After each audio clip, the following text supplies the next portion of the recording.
Pretty early road game for you. Yeah. Just the only time you could get it in, or does it even matter? Well, nowadays you just got to you got so many games, you got to get them in.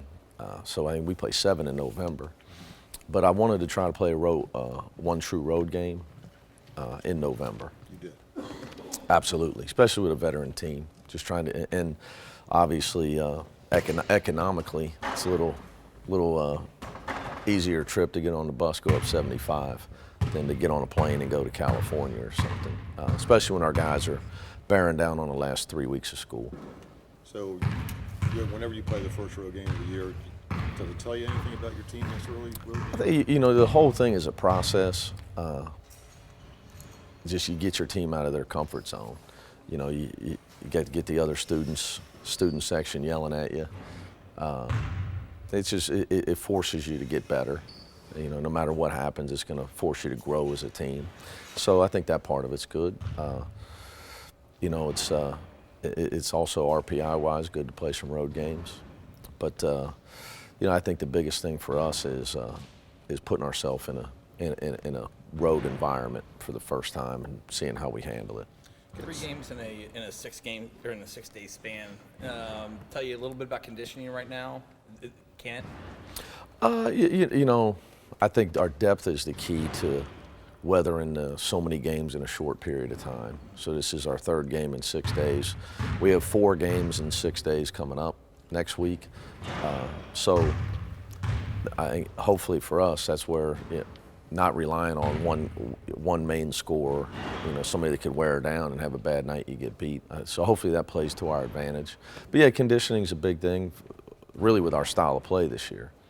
But the guys would much rather play games than practice. I can assure you that. So it's just, how you handle things as a coach. Like we took yesterday off. The guys they just lifted weights yesterday. It's a long year. I think people tend to forget our guys go to school. They go to school as well. Yeah. You got 6 guys averaging in double figures, and I know it's only 2 games. But last year you had none for a good portion of the year. Yeah, I would say, have they embraced this? Or more quickly than even you I thought? think, back to conditioning. Conditioning and running is a lot easier said than done. When you recruit, everybody says, "Oh, you're going to run, and we want to run. I want to run," and then they get to practice, nobody wants to run.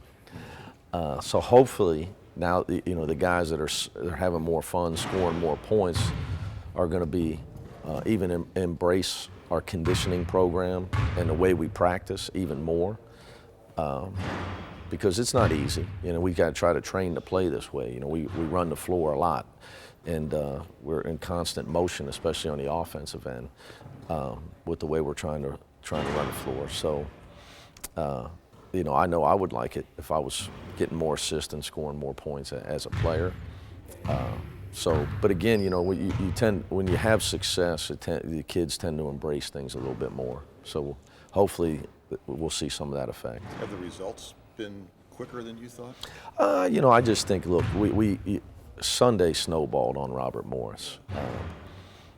We just don't have a second unit to come, and we got guys in our supposed second unit that are good players and are trying to get even more playing time. They want to start, so they're, you got to play against us for really 40 minutes and no let up, and it just kind of snowballed.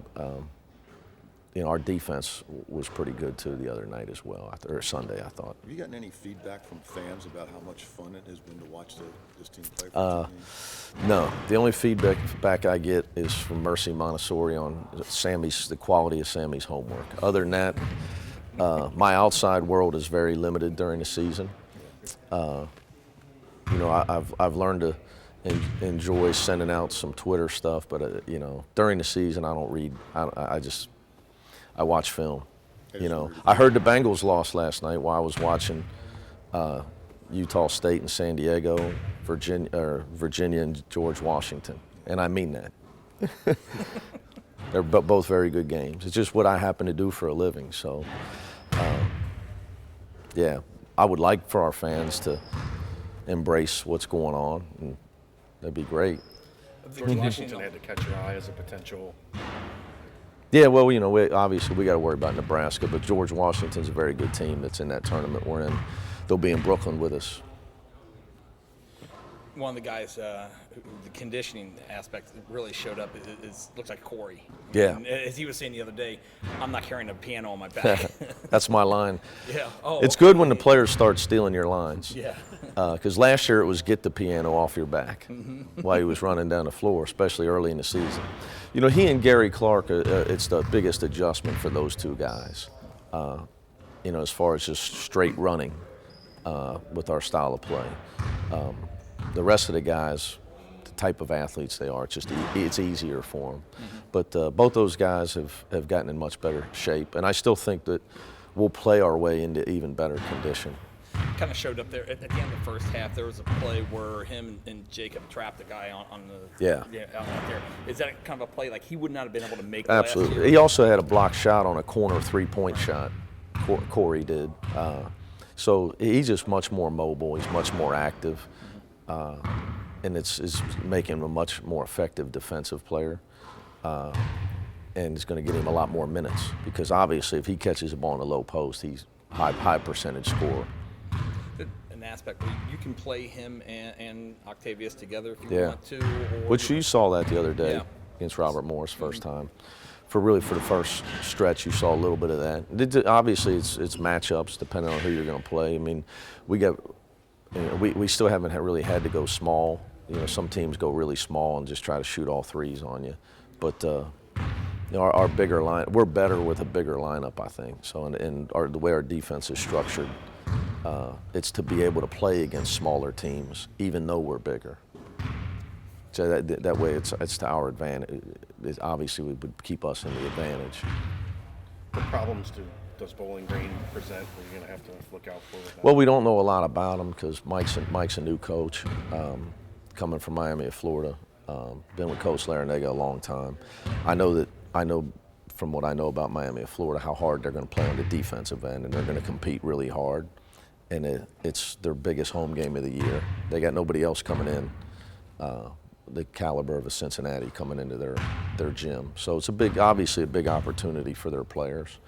So we're going to have to match their excitement level, their intensity level about the game. But I think that defensively, their man-to-man defense is probably the best. This will be our fifth game.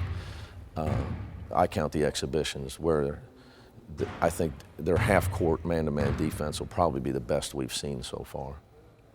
Knowing that you guys are going to get, a heck of a shot from them, is that something you make your players aware of? Is that something you use as a tool to challenge them? Yeah, I think you got to understand. Hopefully, the reason you got to understand your opponent, but you don't schedule this game if you don't have a veteran team, and they understand that Bowling Green's a dangerous team because they're from the MAC conference, and we got enough kids that understand the quality of basketball in the MAC conference, and they get that it's a big game for Bowling Green. Our guys understand that, and they're mature enough to respect the opponent. Because if you don't in a situation like this, you can really set yourself up for failure. So I got a lot of confidence in our guys that they understand the situation. How are you feeling?